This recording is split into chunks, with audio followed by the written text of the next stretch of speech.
नमस्कार मित्रांनो, info with अभि या आपल्या चॅनलवर सर्वांचं स्वागत। नवीन व्हिडिओ आहे ज्याच्यामध्ये विधानसभा निवडणुकीपूर्वी राज्यातील 20 लाख कर्मचाऱ्यांसाठी एक मोठी खुशखबर म्हणजे सुबोध कुमार समितीचा अहवाल जो आहे तो सादर करण्यात आलेला आहे।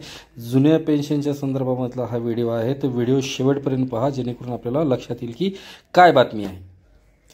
विधानसभा निवडणुकीपूर्वी राज्यातील 20 लाख कर्मचाऱ्यांसाठी मोठी खुशखबर येत आहे। राज्यातील कर्मचाऱ्यांना जुनी पेन्शनप्रमाणे पेन्शन योजना लागू करण्याबाबत सुबोध कुमार समितीने आपला अहवाल राज्य शासनास सादर केलेले आहे।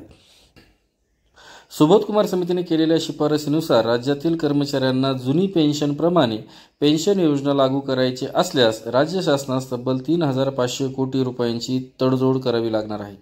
सदर समितीने जुनी पेन्शन योजना व नवीन पेन्शन योजना यांचा सविस्तर अभ्यास करून राज्य शासनास सादर करण्यात आलेल्या आहेत।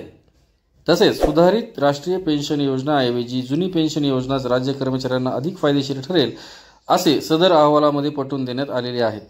जुनी पेन्शन योजना पूर्वलक्षी प्रभावाने लागू केल्यास राज्य शासनास 3500 कोटी इतका खर्च येईल असेही नमूद करण्यात आलेले आहे।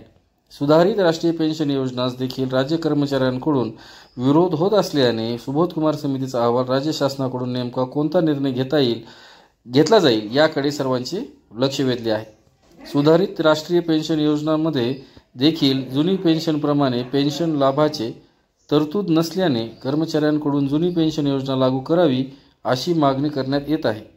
शिवाय विधानसभा निवडणुका कर्मचाऱ्यांना खुश करण्याकरिता जुनी पेन्शन योजना पूर्ववत लागू करण्याची शक्यता वर्तवण्यात येत आहे।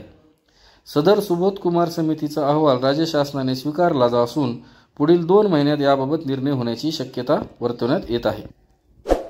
तर आशा करतो की आपल्या लक्षात आलंच असेल की सुबोध कुमार समितीचा जो अहवाल त्यामध्ये त्यांनी काय नमूद केलेला आहे। व्हिडिओ आवडला असेल अशी अपेक्षा करतो। चॅनलवरती नवीन असाल तर चॅनलला सबस्क्राईब करा, लाईक करा, शेअर करा, कमेंट करा आणि बेल आयकॉन दाबा जेणेकरून माझ्या चॅनलचे नवीन व्हिडिओ आपल्यापर्यंत पोहोचत राहतील। असेच व्हिडिओ घेऊन भविष्यात भेटू, तोपर्यंत मला रजा द्या। जय हिंद, जय महाराष्ट्र, धन्यवाद।